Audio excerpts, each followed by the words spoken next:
Biz Buxoro shahriga, Buxoro azim shahriga keldik.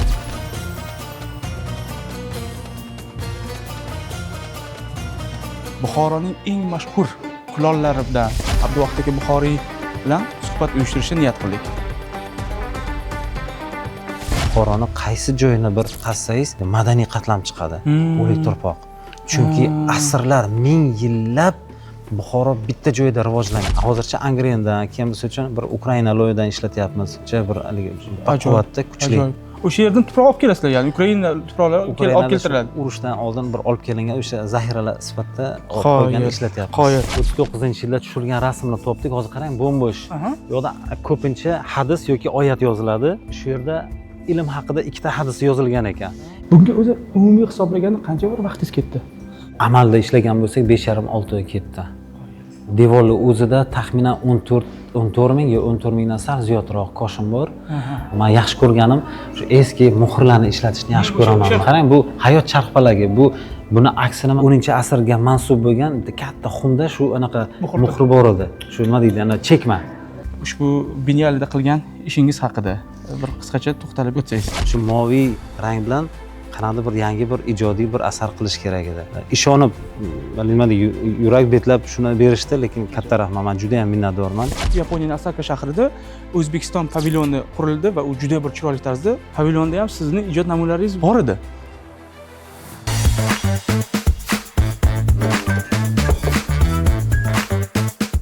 Assalomu alaykum. Hurmatli O'choq boshida dasturining kuzatuvchilari, biz Buxoro shahriga, Buxoro azim shahriga keldik va bu yerdan fursatdan unumli foydalanib, Buxoroning eng mashhur kulollaridan, eng mashhur do'stimiz, akamiz bo'lgan Abduvahid aka Buxoriy bilan suhbat uyushtirishni niyat qildik. Abduvahid aka, assalomu alaykum. Assalomu alaykum, va alaykum assalom. Rahmat. Joningiz sog' bo'lsin. Abduvahid aka bilan nima taom tayyorlaymiz o'choq boshida degan bir savol tug'ildi-da. Ertalablari nonushtaga nima yeyish mumkin? O'zbek uchun eng yaxshi nonushta bu nima degan savolga avvalga ko'rasan dedik. Har xil o'zbekcha pishiriqlar dedik, lekin eng yaxshisi baribir go'sht degan bir xulosaga keldik-da. Fursatdan foydalanib biz nonushtaga yengilgina jizbiz qilamiz. Arpa nonlari bilan issiqqina yeb olamiz. Xohlasa. Abduvahid aka, ishga kirishishdan oldin o'zbek kulolchilik san'ati maktabi haqida bir qisqacha sizdan ma'lumot olsak yaxshi bo'lardi. O'zbekistonda Bahriddin bir nechta kulolchilik maktablari mavjud. Hammasi rang-o'rang, juda go'zal. Misol uchun mana Rishton kulolchilik maktabi, G'ijduvon kulolchilik maktabi, Shahrisabz, G'urumsaroy, Xorazm, juda ko'p, Xudoga shukr. O'sha maktablar nima deydi, faoliyat yurg'izib kelyapti. Endi inshaalloh mana niyatimiz Buxoro kulolchilik maktabini ham tiklab, uni nima deydi, dunyoga bir ko'rsatish, xohlasa. Qilgan va qilayotgan ishlaringizda muvaffaqiyat tilaymiz. Siz va sizga o'xshagan yaxshi insonlar sabab Buxoroda ham, boshqa bir O'zbekistonning hududlarida ham kulolchilik san'ati yanada rivojlanishini tilab qolamiz. Shu o'rinda savol tug'ilyapti. Kulolchilik yoki bo'lmasam keramika, sopol, Sopolda hammasi go'zal. Hech bir e'tiroz yo'q, hamma birdek yoqadi, lekin bitta nima deydi, kamchilik demayman. Biz umumiy ovqatlanish sohasi vakili sifatida aytaman, tez chetga uchadi. Juda ham tez. Ya'ni restoranlarda ishlatishni juda xohlaymiz, lekin cheti tez uchishini inobatga olib ishlata olmaymiz. Shularga bir qanaqadir bir zamonaviy yechimlar bormi? Endi shu ustida ishlayapmiz ochig'i. Endi bitta narsani hisobga olish kerakki, sopol qizilloy, umuman loy chiniga nisbatan ancha yumshoqroq. Shu tomoni bu endi Xudo shunaqa qilib yaratgan. Chinni bu tosh massaga, toshga aylangan xossa. Haligi loy. Sopol esa uni ham yuqori darajaga ko'tarsa bo'ladi, yuqori 1150-1200 ga pishirsa ham bo'ladi, u deyarli toshga aylanib qoladi.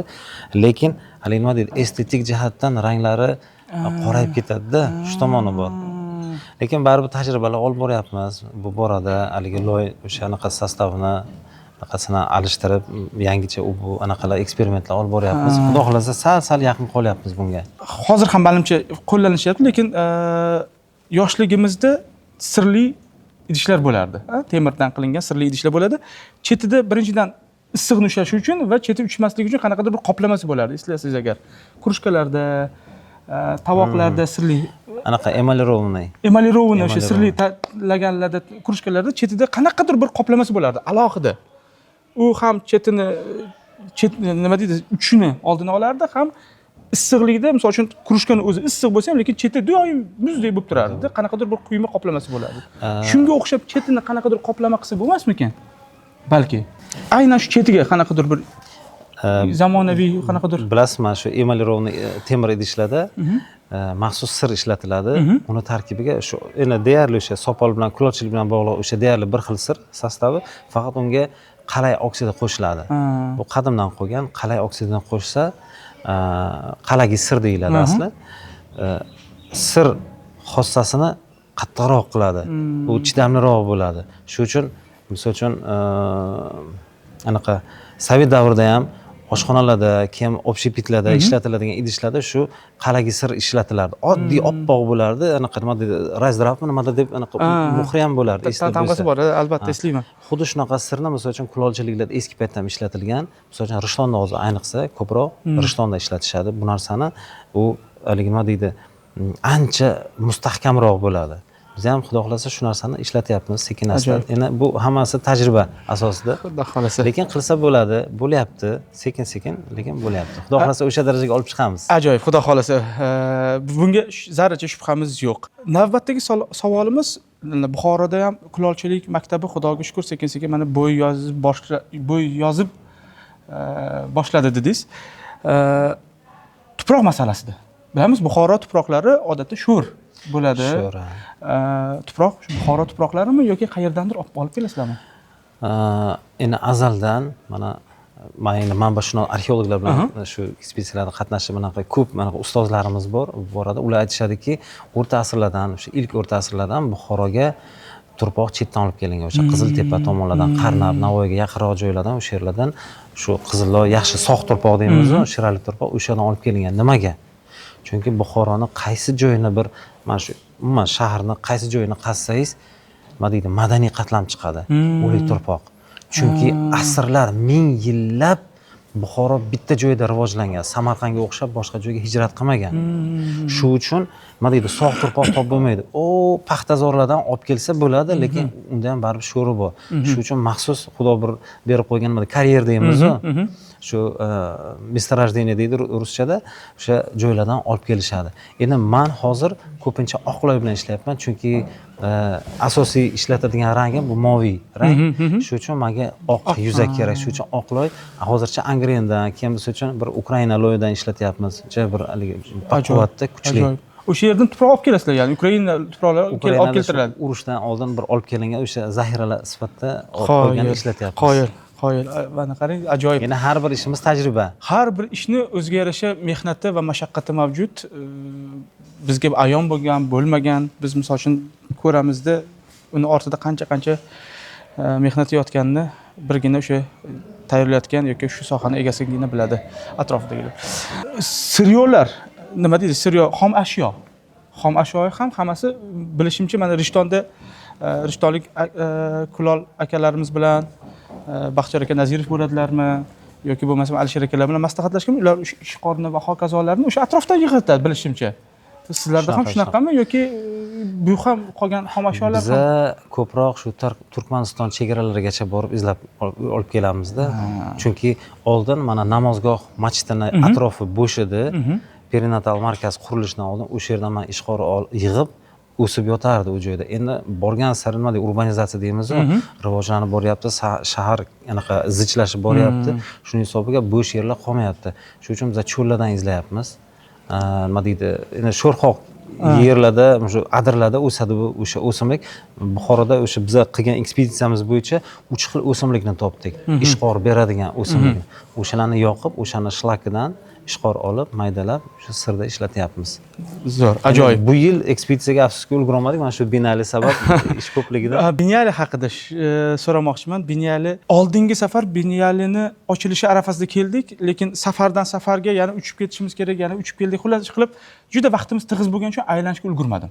Lekin men bu safar kelganimda birma-bir har bir eksponat oldiga kirib chiqdim. Bir narsani aytaman, bu bilmayman, ba'zi birovlar uchun erish tuyulishi mumkin. Lekin biz Abduvohid aka bilan oldin ham, ya'ni Binyalini nima deydi? Backstage deydimi, orqa tarafida oldinlari tashkiliy ishlarda ham ko'ruvdik, bu yerda qanday ahvoldaligini. Juda bir xaroba holda edi, ko'p obidalar. Yopiq edi. Men karvonsaroyga birga kirganimiz esimda. Lekin kuni kecha kezib chiqqanimizdan keyin amin bo'ldimki, juda katta ish qilinibdi. Ilk marotaba ushbu tadbir juda bir katta ko'lamda amalga oshirilibdi va buni ustida turgan har bir tashkilotchiga, har bir ishtirokchiga o'z minnatdorchiligimizni izhor qilamiz. Jumladan sizning ham ushbu Binyalida qilgan ishingiz haqida bir qisqacha to'xtalib o'tsangiz. Moviy sir bilan, moviy rang bilan ko'p yildan beri shu tajriba olib borib ishlab kelayotganim sababli tashkilotchilar, mana shu kuratorlar guruhi, fond rahbariyati ikkilanmasdan shu ko'rsatishda Gavkushondagi xonani, namozxonasi aytishdiki, bu moviy xona bo'ladi. Bo'ldi. Shu bilan nima deydi, masala hal bo'ldi. Shu moviy rang bilan qanday bir yangi bir ijodiy bir asar qilish kerak edi. Nima deydi? Kollaboratsiya deydi, hamkorlik, ijodiy hamkorlik, yangi mana shunaqa termin paydo bo'ldi, kollaboratsiya.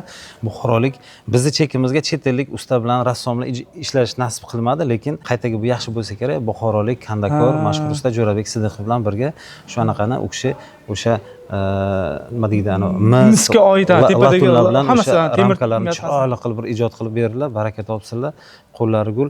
O'sha nima deydi, bir asosiy bir sayqala bo'lib qoldi-da. Ajoyib. Anaqa endi o'sha men avvalambor minnatdorman san'at va madaniyatni rivojlantirish fondidan, mana kuratorlar guruhidan ishonib shunaqa joyni topshirishdi. Men ochig'i unaqa katta ishlarga unaqa qo'l urmaganman, unaqa ishonib nima deydi, yurak betlab shuni berishdi, lekin katta rahmat, men juda ham minnatdorman. Baraka topishsin va davomli bo'lsin. Davomli bo'lsin. Xudo xolasa.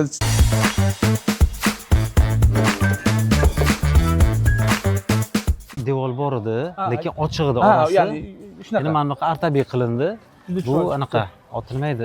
Biologlarni kollaboratsiyasi, qozog'istonlik va o'zbekistonlik biologlarni kollaboratsiyasi. Plus mana keramika. Bu ham keramika. Buni o'zbekistonlik anaqa Obidjon Alisher Narzullayev qo'llari qildi. Ajoyib, zo'r. Mana bu Nobodda endi osh-ovqatga bog'liq bo'lgani uchun tarixidan xabarim bor-da. Buni baraka topkurlar to bu holga keltirguncha ancha izlanishdi. Ancha mehnat qilishdi. Ancha qilishdi, bu chunki uycha qilish tajribada bo'lmaganligi bois andijonlik novvoychilar bilan, namanganlik bilan, buxorolik bilan hammasi bilan gaplashib ko'rishdi. Adashmasam natijada namanganlik novvoychilar qilib berishdi-yu nazarimda. Ancha e'tibor tortadigan joy bo'ldi, lekin ajoyib. Boshida juda bir chiroyli turuvdi bu. Bu mana Gavkushon madrasasi 16-asrda qurilgan. Men bu binoni juda ham yaxshi ko'raman, sababiki mana bu eski qo'shinlari haqiqiy o'ziniki. Mana bizlarning xudo xolasa bir niyatimiz bor. Mana tepada peshtoqning yuqorisida 39-yilda tushirilgan rasmni topdik. Hozir qarang, bo'm-bo'sh.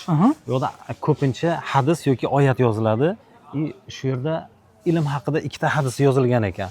Ya'ni shuni o'zi arab do'stlarimiz bilan anaqa yordam so'raganimizda tiklab berishsa, xudo xolasa aynan eski retseptura bo'yicha, eski nima deydi, texnikada mana shu kitobasini qilmoqchi bizlar. Lekin agar fond xudo xolasa agar anaqa ruxsat bersa, madaniy meros UNESCO ruxsat bersa, mana bu yo'qolgan joylarini tiklab qo'ymoqchi. Tiklash niyatimiz bor. Ajoyib. Bu nima deydi? Sopol. Sopol. Bu qaysi maktabga kim qilishgan? Bu Buxoro maktabi. Bu Buxoro maktabi. Buxoro maktabi eskidan bo'lgan ekanda. Bo'lgan, albatta bo'lgan. Misol uchun haligi boshqa hududlardan olib kelib qilinmagan, to'g'rimi? Yo'q. Aynan Buxoroda shu loyi ham, rangi ham, endi qaysidir misol uchun Lojivatni misol uchun Badaxshonni, Afg'onistondan olib kelgan bo'lishi mumkin, lekin buxorolik ustalarni qo'li tekkan. Chunki Shohzindada o'sha 14-asrda hali Amir Temur ilk taxtga chiqqan paytida amala ustod Samarqandiy, amala ustod Buxoriy degan yozuvlar bor. Vasiliy Afg'oniston Shishkin Nadpisi Shahizindi degan kitobida shu anaqa manbalarni keltiradi, chunki o'qiganda o'sha yozuvlar berilgan. o'sha 14-asrda уже koshinkor katta buxorolik ustalar bo'lgan, samarqandlik buxorolik ustalar уже shakllangan bo'lgan. Ajoyib. Orada uzilish bo'lgan ekanda, demak. Orada uzilish bo'lgan.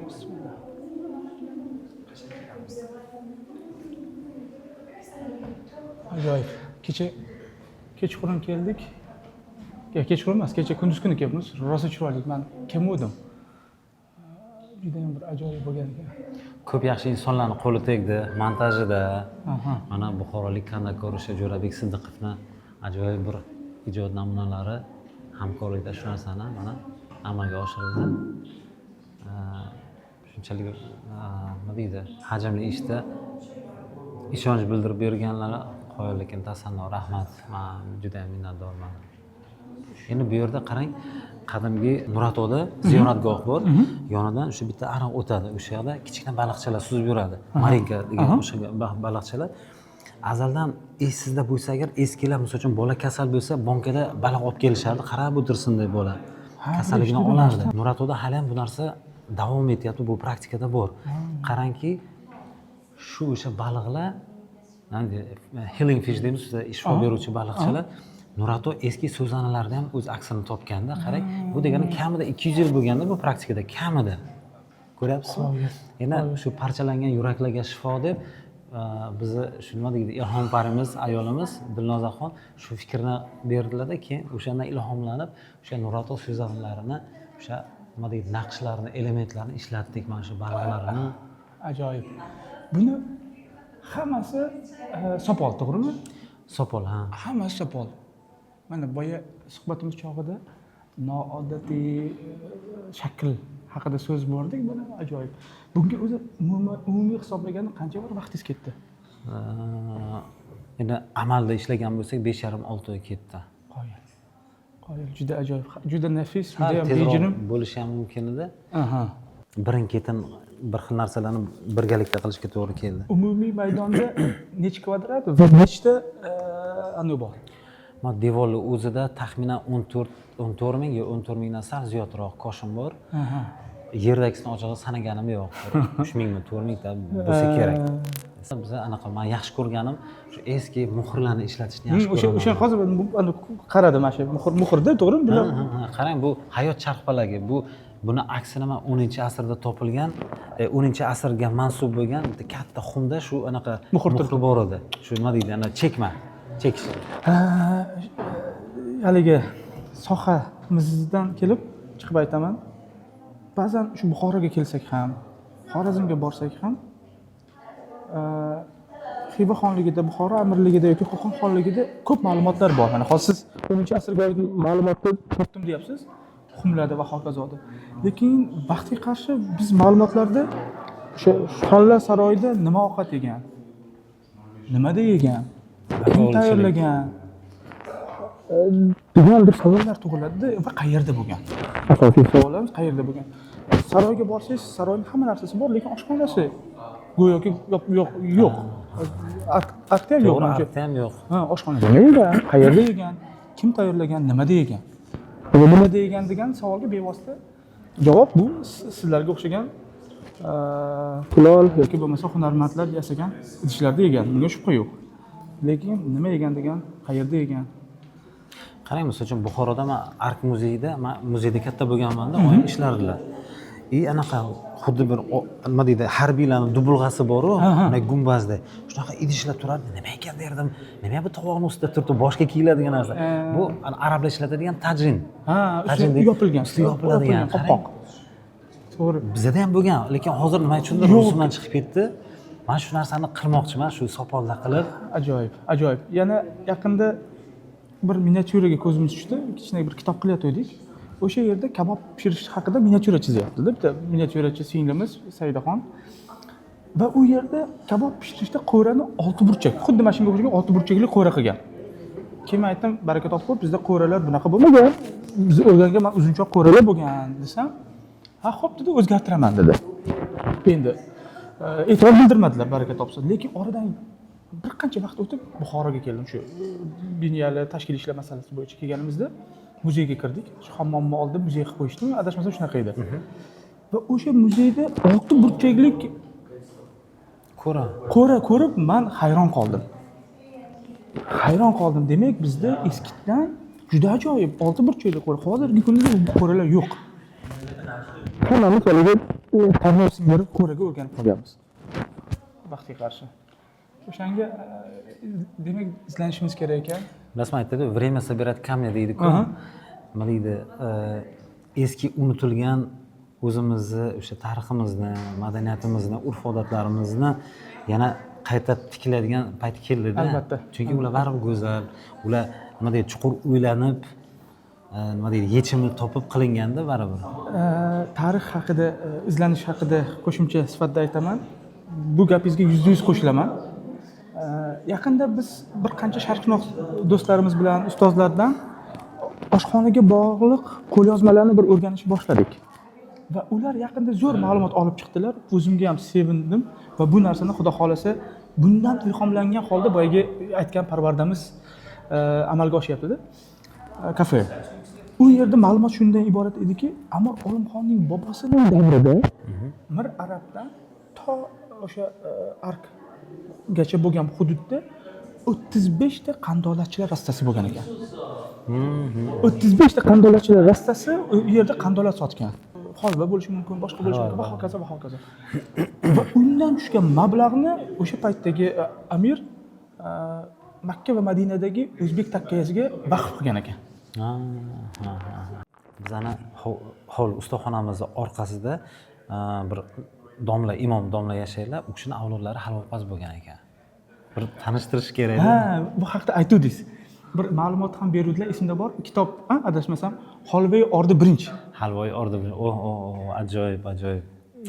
Yana bir qiziq masala shundaki, bizning hozirgi zamonaviy kulinariyaga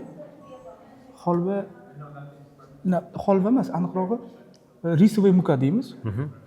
Guruchdan qilingan un endi kirib kelyapti. Demak, Amir Olimxon davrida oldin bo'lgan bu narsa, qarang. Guruch unidan qilingan holva. Ajoyib. Bu haqda aytdingiz, esimda bor. Xudo xolasa, agar ijozat bersalar, jon deb tanishardik, jon deb suhbatlardan bahramand bo'lar edik. Xudo xolasa, u kishining bir kontaktlarini olib, ajoyib inson. U kishining akalari sal nariroqda turadilar. Bir qo'shnimiz, Navoiy qo'shnimiz borlar, Naimjon aka, endi hozir Navoiychilik qilmayaptilar. Eski Navoiy, o'sha kishi aytdilar, bularning avlodlari halvopas degandilar-da. Chunki bilasizmi, Suxirevani Kvartalna община Buxoro degan kitobida Buxoroning 200 ta mahallasi bor deb ma'lumot beradi. O'sha eski manbalardan kelib chiqib shuni ma'lumotni bergan va har bitta mahalla ma'lum bir hunarmandchilik turi bilan shug'ullangan.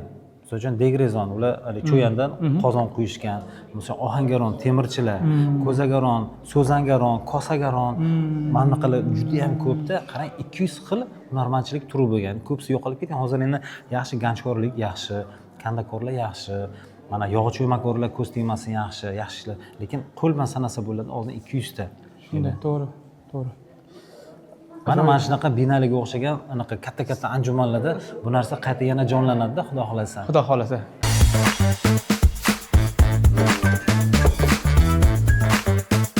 Ba'zi narsalar shu qolsa-da, misol uchun yillar mobaynida insonlar kelib buni tomosha qilsin degan xayol o'tdi ichimdan kecha. Ko'p takliflar bo'ldi. Shundaymi? O'sha sizlarning boshchiligida bo'lgan o'sha moviy xona deymizmi yoki bir boshqa eksponatlarni deymizmi, hammasi shu qolsa zo'r bo'lardi. Juda ham bir chiroyli bo'lardi. Ko'proq odamlar bir ma'lumot olgan bo'lar edi. Suhbat o'z yo'liga o'choq boshiga ham sekin o'tsak bo'ladi nazarimda. O'shaning uchun bir chekkadan ishni boshlasak bo'ladi. Bizga nima xizmat bo'lsa aytsangiz, darvoqe birgalashib boshlaymiz. Arpa nonlar bilan Xudo xolasa. Hozir issiqqina edi. Eshikdan kirib kelishimizda Abduvahid aka kimdir shu atrofda juda bir mazali non pishiryapti degan bir gapni aytdilar. Ichkariga kirsak, bolalar baraka topsin. Arpa nonni tayyorlab qo'yishdi. Hozir Xudo xolasa jizbiz qilamiz. Qani? Boshladik. Bismillah. Men bo'lmasam go'shtdan boshlayveraman, jizbizga. Darvoqe, bunday katta ishlarda, loyihalarda ilk marotaba uchrashishni haliga amalga oshiryapman dedingiz. Lekin bilishimcha, Yaponiyada bo'lgan pavilyonda ham sizning ijod namunalaringiz bor edi. Ha, shunaqa. Asakada yana bir qo'shimcha quvonchli ma'lumot, balki ijtimoiy tarmoqlarda deyarli hamma o'qib ko'rib ham bo'ldi meni nazarimda. Lekin bilmaganlar uchun ma'lumot tariqasida aytamiz. Osaka, Yaponiyaning Osaka shahrida O'zbekiston pavilyoni qurildi va u juda bir chiroyli tarzda, u ham madaniyat va san'atni rivojlantirish jamg'armasi boshchiligida amalga oshirilgan. Va ushbu pavilyon bilishimcha Grand Prix oltinni oldi, shundaymi? Bitta mavzu bo'yicha, nima deydi, berilgan mavzuni ochib berish yo'nalishi bo'yicha oltin medal oldi. Juda ham ajoyib. Mana shunday quvonchli xabarlar. O'zbekiston va o'zbekistonliklar dunyoda har sohada eng ilg'orlardan, ya'ni har soha degani faqat havas qiladigan sohalarda eng ilg'orlardan bo'lishini tilab qolamiz. Abduvahid aka, esingizda bo'lsa, bundan bir necha yil oldin sizdan taom bilan san'atni birlashtirishni niyat qilgan edik. Ha, esimda. Ajoyib mavzu aytgansiz. Ha. Hattoki Abduvahid akadan shogird ham so'raganmiz. O'sha laganga chizadigan qanaqadir bir shogirdlar bo'lsa, o'sha chizma ishlarini taomlar bilan birlashtirsak degan bir mavzuni ancha yildan buyon fikrlashib, maslahatlashib kelardik.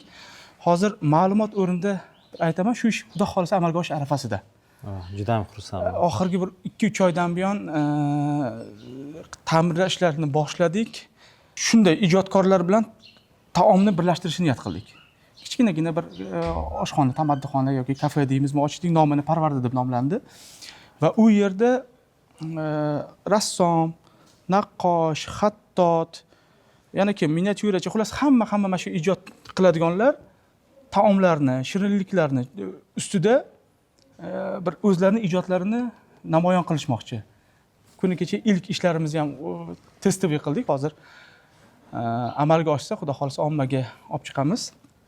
Ko'ngildagidek bo'lishni boshlasa, bu narsada ham siz bilan juda ko'p maslahatlarni olganmiz va bu narsa amalga oshayotganidan juda ham xursandmiz. Siz o'sha bir xudo xolasa uydagi siz doim ko'z tegmasin, doim ilg'or fikrlab, doim ildan borishga harakat qilasiz. Qanaqadir yangi bir doim ijodiy yondashasizda, bu anaqa, nima deydi, o'zbek taomini targ'ibotiga.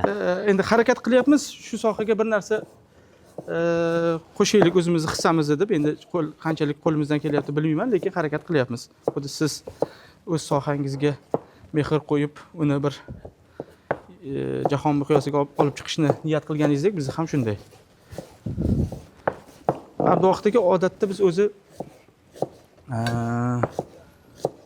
shogirdlar kelib qolsa, qo'liga pichoq berib, piyoz berib, to'rg'ab ko'rgin dirdik. Va pichoq ushlashidan, piyoz to'rg'ashidan uni qanaqa bir shogird ekanligi ma'lum bo'ladi. Ya'ni hali nabichok yoki yangi shogird hali yoki bo'lmasam o'sha qo'lidan pichoq ushlash keladi degan fikr bo'lardi. Lekin sizni piyoz to'rg'aganingizni ko'rib, Abduvahid aka uyda ham ko'p ovqat qilib turar ekanlar degan fikr kelyapti. Ustozimiz rahmatli Fozil aka o'sha Paxtavoddan Uyg'ur nima deydi, chapdas oshpaz bo'lganlarda. Ko'pchilik institutning domlalari, uchrashishning domlalari Foziljon bitta osh qilaylik deb kelardilar-da. Haligi vodiyni qizil oshidan qilardilar-da. Men haligi qo'llaridan anaqa qo'limdan ushlab o'rgatmaganlar, lekin ko'rib o'g'rincha o'rganganman-da. O'shanga ba'zan hovlida, ustaxonada o'rtoqlar yig'ilganda ba'zan ertadan osh qilib turaman-da, shu ustozni eslab. Ajoyib. Haligi piyoz to'rg'ashingizdan ma'lum, hammasi bir xil hajmda va juda chiroyli tarzda to'rg'aldi. Qo'lingiz dard ko'rmasin. Ruslarda bir gap bo'lardi. Talant nima deydi? Talantливый человек, talantlив во всем. Nasib. Shunday. Xo'p, bo'lmasam pomidorlarni, ha, shu o'rtasidan bo'lib yuboraveramiz, haligi buni qilish shart emas. Mana qalampir ham bor ekan. Qalampir endi. Ustoz vodiydan bo'lsalar, qalampirni baribir yegansiz. Albatta. Bu taraflarda Toshkentdan bu yog'iga, Sirdaryodan bu yog'iga uncha qalampir uncha xushlamaydi, lekin vodiyda ko'p iste'mol qilishadi. Ayniqsa Farg'ona viloyatida. Oxirida bitta aylantirib olamizda. Keyin bizning kulolchilik mahsulotlarimiz, deylik lagan deymizmi, choynak deymizmi, tarelkami, xullas hammasi chiroyliligini hamma bir so'z bilan ittifoq qiladi. Bunga e'tiroz yo'q. Lekin bundan bir necha yil oldin esimda yo'q qaysi kulolga murojaat qilganim, adashmasam rishtonlik kulolchilarga murojaat qilgandim. Noodatiy shakllardagi mahsulotlar, deylik o'sha lagan bo'ladimi, tarelka bo'ladimi yoki bir idishlar. Endi restoranda bilasiz, ko'p narsalar har xil idishlarda bo'lsa yaxshiroq hisoblanadi. O'shanga iloji boricha boshqacha shaklda qilish iloji bormisa, ko'pchilik yo'q deganda. Mumkin emas. Bizda o'sha illoki ma'lum bir shakl bor, o'shandan u yoqqa o'ta olmaymiz degan bir javob olgandik. O'sha shakllarni o'zgartirsa bo'ladimi? Albatta. Mana biza bitta kichkina bir ish ustida ishlayotgandik. Dubayda bir inson restoran ochgan edi. O'shanga nima deydi, kemacha deydi, lodочка deydi. Kemachaga o'xshagan, faqat qush qiyofasidagi bir idish boshlagan edik. Yana bitta boshqa idish anaqa ham qilgandik. Xudo xohlasa sizga ko'rsataman. Xudo xohlasa, sizga yoqsa kerak. O'zi siz bergan laganda har safar shu siz adashmasam bir ikkitami lagan sovg'a qilgansiz. Har safar o'sha yerda ovqat yesak, buni Abduvahid aka berganlar, sovg'a qilganlar deb eslab, uydagilar bilan ham eslab iste'mol qilamiz. Xudo xohlasa albatta bu ham zo'r bo'ladi degan umidim bor va shak shubha yo'q. Yo'q, bilasizmi, o'zbek kulolchiligini boyitish kerak. Zamonga qarab, zamon senga boqmasa, sen zamonga boq deydi. Shu uchun misol uchun mana qarang, bizda hozir oshxona, o'zbek oshxonasi kengayib boryapti, mashhur bo'lib boryapti. Uni yangi qa'ralarni ochib, nima deydi, qadim bilan hozirgi zamonni birlashtirib, qorishtirib, bir chiroyli bir asarlar yaratsa bo'ladi. Bu ham bir o'ziga yarasha bir san'at-da. Albatta.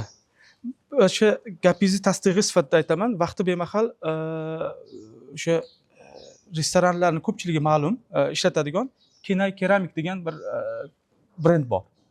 Va uni mahsulotlari juda zo'r. Ko'pchilik bir nima deydi, iste'mol debman. Sevib olib ishlatiladi ko'p restoran egalari. O'shani sahifasiga kuzatib turaman, vaqti bemahal ijtimoiy tarmoqlar orqali qilgan ishlarini juda bir ajoyib. Istar edikki, siz aytganingizdek zamonaviyroq bo'lsa va shu bilan birga restoranning bir qoidasi bor. Taomning birinchi planga chiqarmoqchi bo'lsa, idish soddaroq bo'lishi kerak. Juda bir rangli, juda bir jozibali, juda bir chiroyli bo'lishi kerak emas. Bu restoranga oid masala, fikr. Agarda bu bizda laganlarimiz juda chiroyli, shubha yo'q. Agar bunga taomni qo'yib qo'ysak, hamma e'tibor laganga ketib qoladi, taomga emas. O'shanda taom ikkinchi planga tushib qoladi. Va u doimo nima deydi, xaridorgir bo'lmasligi mumkin. Bizning laganlar bu ko'pincha bizning idishlar katta kompaniyalarga deymizmi, katta banketlarga juda bir chiroyli ko'rinadi, jozibali ko'rinadi. Agar katta miqdorda taom taqdim qilmoqchi bo'lsa, unda shubhasiz bizni idishlarni ishlatish kerak. Agar restoranda bir porsiya beradigan bo'lsa, unda iloji boricha soddaroq bo'lishi kerak.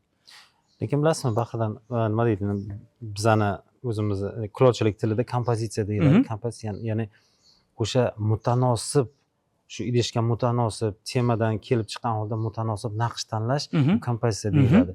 Oshirib yuborsangiz ham u nima deydi, bejirimligini yo'qotib, serhasham haddan oshib ketadi. Xuddi baroko, rokokoga o'xshabdi. Juda serhasham.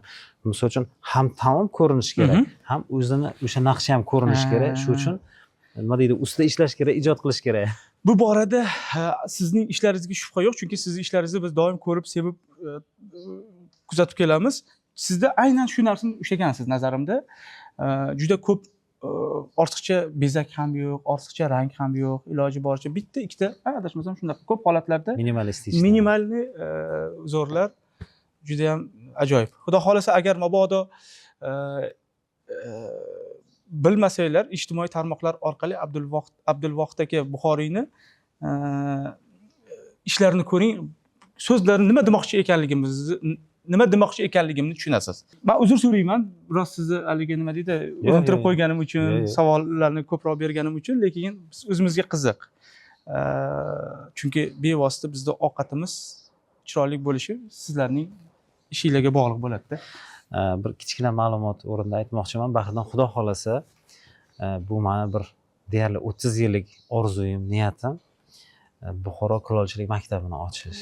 Ajoyib. Biz xudo xolasa shunga ancha yaqin qoldik. Xudo xolasa. Nasib inshaalloh shu kunlarga yetkazsam, juda istayman Buxoroda o'zini kulolchiligi, o'zini moviy kulolchiligi qad yozishni juda ham xohlayman. Xudo xolasa. O'tirsam ham, tursam ham faqat shu narsani o'ylayman. Mana sizni ishlaringizga qarab, sizni ijodingizga qarab, sizni harakatlaringizga qarab biz ham ochiqni aytsam ilhomlanamiz. Rahmat. Va qilayotgan ishlaringizga muvaffaqiyat tilaymiz. Eng qisqa vaqt ichida bu loyiha dunyo yuzini ko'rishini va el yurt uchun manfaatli bo'lishini tilab qolamiz. Amin. Aytganingiz kelsin. Salomat bo'ling. Mana shu piyoz to'g'raversak, Shu bilan keyin o'choq boshiga o'tsak bo'ladi. Boya kollaboratsiya Buxoro Binyalisida kollaboratsiya haqida so'z yuritdingiz. Bizga ham xuddi shunaqa vazifa berildi. Bu yerda turli xil ijodkorlar bilan birga butun davlatlardan, ya'ni ko'p davlatlardan 10 hafta mobaynida turli xil oshpazlar ham o'z ijodlari bilan ishtirok etmoqdalar. Har bir davlat o'zining taomnomasini taqdim qildi. Bizga esa o'zbek taomlarini taqdim qilish sharafi tushdi va shu bilan birga baraka topsin Pavel Georganov, shu Kurante yoki bo'lmasa kafe restoranlarning asoschisi Pavel bilan bizga Brutalist Stokgolmdagi Brutalist restorani bilan kollaboratsiya qilishi vazifa berildi. Brutalistning qoidasi minimalni produkt bilan taom tayyorlash. Ya'ni birgina nima deydi, oilasiga mansub. Agar pomidor ishlatilsa, faqatgina pomidordan salat qilish kerak. Oq bo'ladimi, qizil bo'ladimi, qora bo'ladimi farqi yo'q. Nima bo'lishidan qat'iy nazar. Bitta turdan. Agar mol go'shti ishlatsangiz, faqat mol go'shtidan taom tayyorlash kerak. Ya'ni u yerda mol go'shti bo'lishi mumkin, molning suti bo'lishi mumkin, lekin moldan olingan yog' bo'lishi mumkin yoki molning yuragi, tili va hokazo suyagi bo'lishi mumkin, lekin faqatgina mol go'shtidan, ya'ni shunaqa vazifa berilgan. Shundan kelib chiqib biz ham bu yerda ancha bir o'tirdik, nima qilsak bo'lar ekan, bizni qaysi taomimiz brutalist bo'lar ekan degan savollar bo'ldi. Natijada topdik. Va ziravorlardan faqat tuz bilan adashmasam suv, boshqa hech narsa bo'lishi mumkin. Qolganini go'sht bilan mana shu sabzavotlar ta'm beradi.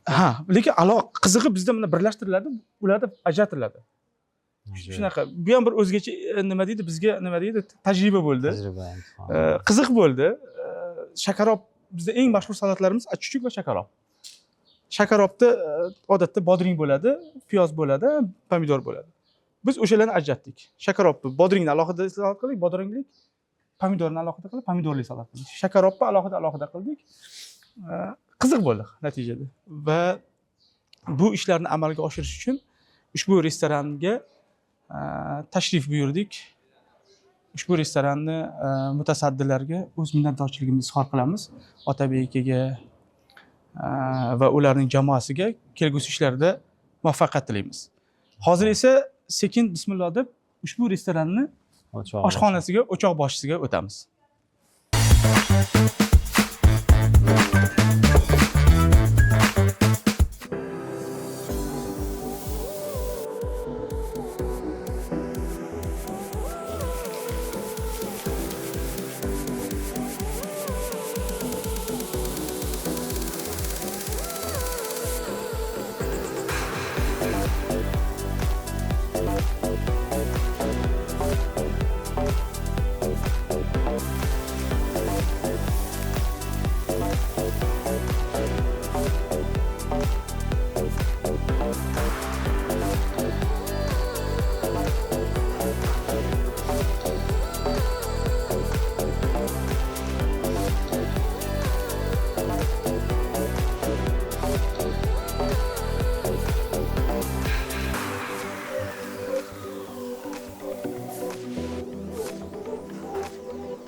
Hurmatli do'stlar, O'choq boshida dasturining navbatdagi soni baxtga qarshi o'z nihoyasiga yetdi. Abduvahid aka, sizga kattadan katta rahmat deb qolaman yana bir bor. Katta rahmat.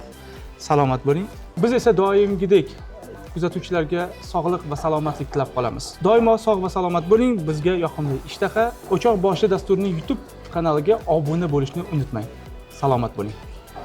Xayr, salomat bo'linglar.